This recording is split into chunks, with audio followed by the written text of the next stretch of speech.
भगवान श्री कृष्ण से अर्जुन पूछते हैं कि माधव किन कर्मों के कारण किसी के घर पुत्री धन की प्राप्ति होती है, अर्थात कैसे घरों में बेटियों का जन्म होता है। तब श्री कृष्ण अर्जुन से कहते हैं, पार्थ, अगर किसी के घर बेटे भाग्य से होते हैं तो बिटिया सौभाग्य से, और जो भी स्त्री या पुरुष अपने पूर्व जन्म में पुण्य कार्य अर्जित किए होते हैं उन्हें ही एक बेटी के माता पिता होने का सौभाग्य प्राप्त होता है।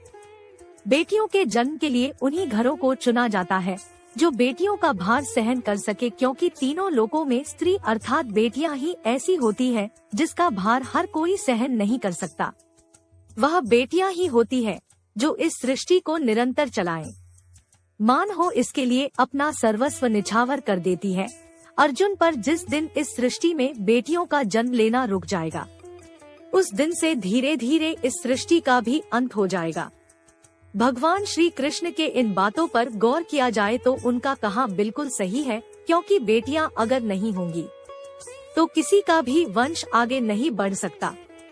आपने भी कई लोगों को कहते सुना होगा कि जिस घर में बेटी का जन्म होता है वह घर स्वर्ग के समान होता है, क्योंकि बेटा तो केवल एक कुल को रोशन करता है, बेटियां तो दो कुलों को रोशन करती है।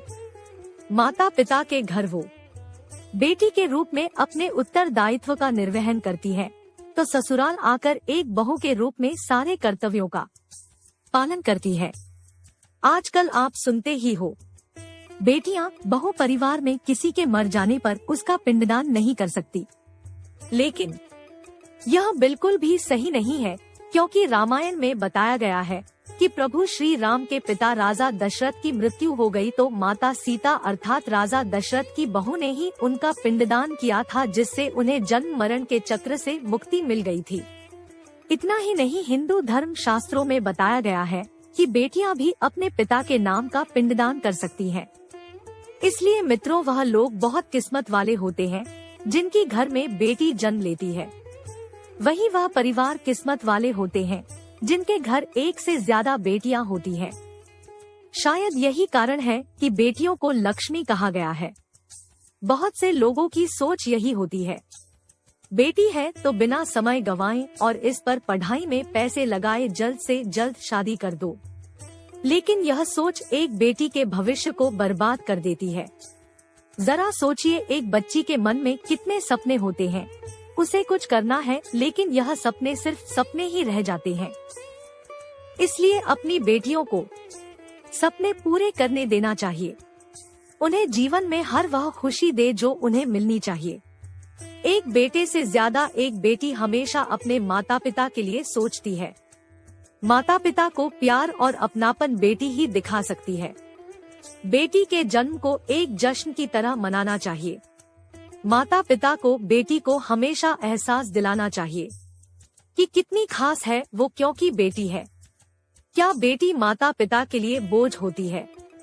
मित्रों, बेटी कभी भी बाप पर बोझ नहीं होती।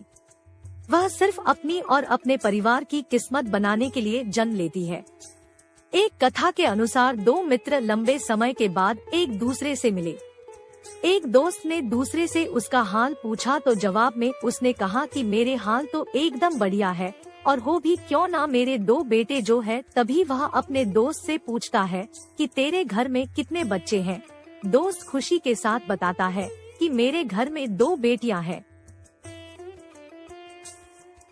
उसका दोस्त भगवान का शुक्रिया अदा करता हुआ कहता है कि मैं धन्य हूँ, मेरे घर बेटियां नहीं।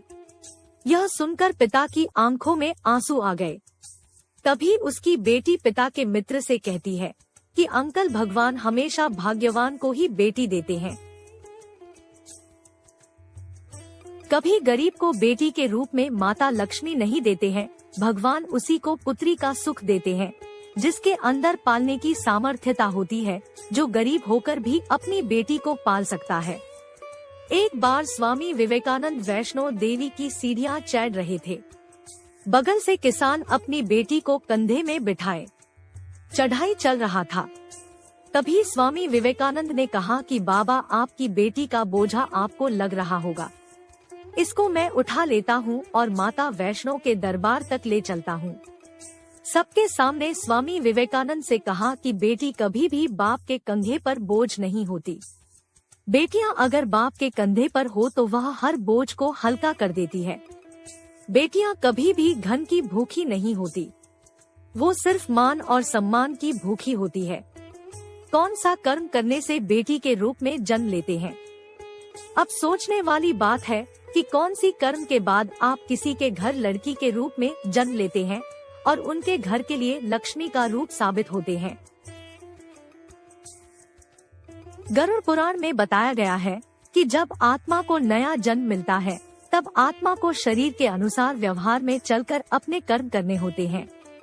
शरीर के जरिए कर्म करके भी एक आत्मा अपने जन्म के उद्देश्य को सार्थक भी बना सकती है और निरर्थक भी, यदि कोई पुरुष महिलाओं का आचरण करता है, स्वभाव में महिलाओं वाली आदतें ले आता है या वही काम